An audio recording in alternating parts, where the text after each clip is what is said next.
Welcome to my channel. So ఈరోజు నేను మీకు dairy free vegan cake recipe share చేస్తాను. అది కూడా ఫుల్లీ రాగి ఫ్లోర్తోని కిడ్స్ ఫ్రెండ్లీ, ఎవరిదైనా డయాబెటిక్ ఫ్రెండ్లీ, ఎవరన్నా తినొచ్చు.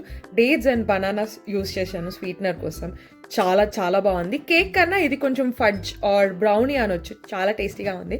ఆలస్యం లేకుండా రెసిపీలోకి వెళ్ళిపోదామా? Yes, let's get started.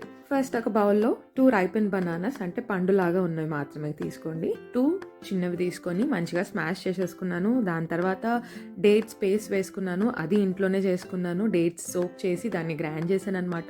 దాని తర్వాత ఆల్మండ్ బటర్ వేసుకున్నాను. అది కూడా ఇంట్లో చేసిందే. మీరు కావాలంటే పీనట్ బటర్ కూడా వేసుకోవచ్చు, స్టోర్ బాట్ది కూడా వేసుకోవచ్చు, మీకు స్వీట్నెస్ ఎంత కావాలనుకున్న దాన్ని బట్టి.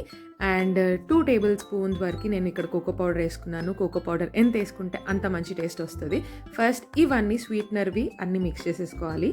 దాని తర్వాత then goes the dry ingredients.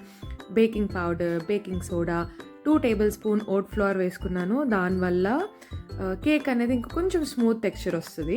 అందుకే 2 tablespoon oats flour. And దాని తర్వాత 1/2 కప్ రాగి పిండి వేసుకున్నాను. ఇవి కూడా మంచిగా మిక్స్ చేసుకోవాలి. ఇది డో కన్సిస్టెన్సీ కాకుండా, అంటే చపాతీ పిండిలాగా ముద్ద ముద్ద కాకుండా కొంచెం పల్చగా చేసుకోవాలి. దానికి మీరు వీగన్ మిల్క్ అన్నా యూస్ చేయొచ్చు ఆర్ కొంచెం వామ్ వాటర్ యాడ్ చేసుకోవచ్చు. నేను ఇక్కడ వామ్ వాటర్ యాడ్ చేసేసుకొని కట్ అండ్ ఫోల్డ్ మెథడ్లో దీని అంతా మిక్స్ చేసేసుకున్నాను. ఇందులో ఇప్పుడు మీకు నచ్చినన్ని నట్స్ వేసుకోవచ్చు.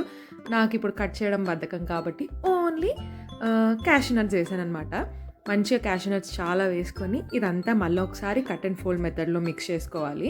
సో దట్ అందులో మీ కేక్ అంతా రాయిలాగా కాకుండా, బండలాగా కాకుండా మంచిగా స్మూత్ రావడానికి ఇట్లా కట్ అండ్ ఫోల్డ్ మెథడ్లో కట్ చేసుకోవాలి, ఏ కేక్ అయినా సరే. అండ్ ఇప్పుడు దీన్ని గ్రీస్ చేసుకున్న ప్యాన్లోకి ఎందుకన్నా షిఫ్ట్ చేసుకోవాలి. నేను సిలికాన్ది యూస్ చేస్తున్నాను కేక్ టిన్. సో దీన్ని గ్రీస్ చేయాల్సిన అవసరం లేదు. ఇందులోకి షిఫ్ట్ చేసేసుకోవాలి, కొంచెం కూడా వేస్ట్ చేసుకోకుండా, ఎందుకంటే చాలా కష్టపడి చేస్తున్నాం కాబట్టి. దీన్ని అంతా ప్రాపర్గా షిఫ్ట్ చేసేసుకొని ఫ్లాటెన్ చేసేసి ఎయిర్ బబుల్స్ లేకుండా కొంచెం ట్యాప్ చేయాలన్నమాట. పక్క నుంచి మా బాబా అలా డిస్టర్బ్ చేస్తాడు, మీరు అదంతా ఇగ్నోర్ చేయాలి.